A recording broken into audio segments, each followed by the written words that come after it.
Hey coders, it's Jen from medicalcodingbyjen.com, your go-to source for all things medical coding from the certification exam point of view.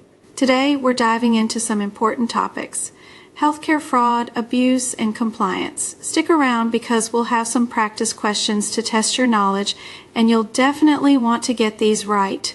Don't forget to like, share, and subscribe to stay updated with all my latest videos. Let's start by talking about healthcare fraud. The Office of Inspector General, or OIG, is responsible for investigating healthcare fraud and abuse. So, what exactly is fraud?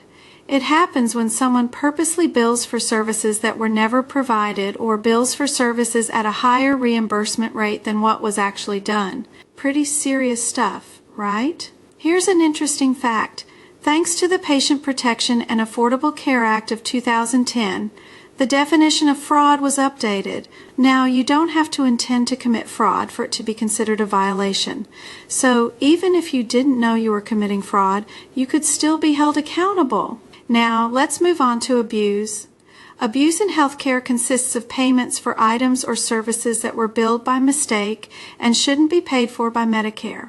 Unlike fraud, abuse doesn't require intent, but it still leads to unnecessary costs for the healthcare system. The government is always on the lookout for both fraud and abuse and is aggressive about investigating these issues in all healthcare settings. They take this very seriously, and so should we. Here's a practice question to get you thinking. What is the main difference between fraud and abuse in healthcare?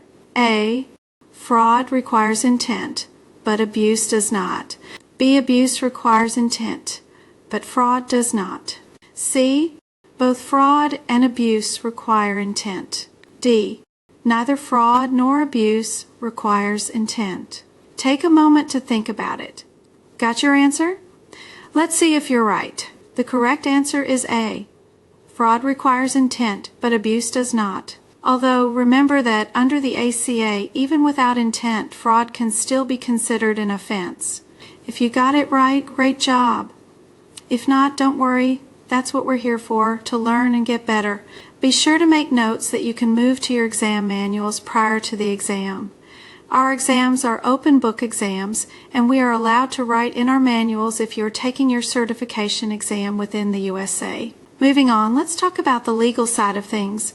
According to 18 U.S.C. 1347, if someone knowingly and willfully carries out a scheme to defraud any healthcare benefit program, they can face serious penalties. This can include fines, imprisonment for up to 10 years, or even more severe consequences if serious bodily injury or death results from the fraud.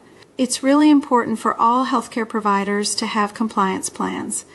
These plans are essentially a set of instructions to help ensure accurate coding and billing. They help catch mistakes early and prevent fraud and abuse. Plus, having a compliance plan shows that your practice is making a good faith effort to do things the right way. Let's do another practice question. Which of the following is a benefit of having a compliance plan? A. More accurate payment of claims. B. Improved documentation and coding. C. Less chance of violating anti-kickback statutes. D. All of the above. What do you think? The correct answer is D. All of the above. Compliance plans are crucial because they lead to more accurate claims, better documentation, and a lower chance of violating laws. Before we wrap up, I want to remind you that the OIG provides guidance on compliance programs.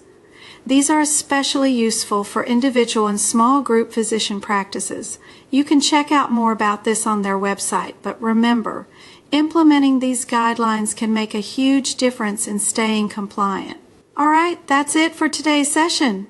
If you found this helpful, make sure to like this video, share it with your friends, and hit that subscribe button so you don't miss any of our updates. And for more resources, tips, and practice questions, be sure to visit medicalcodingbyjen.com. Keep coding, keep learning, and I'll see you in the next video.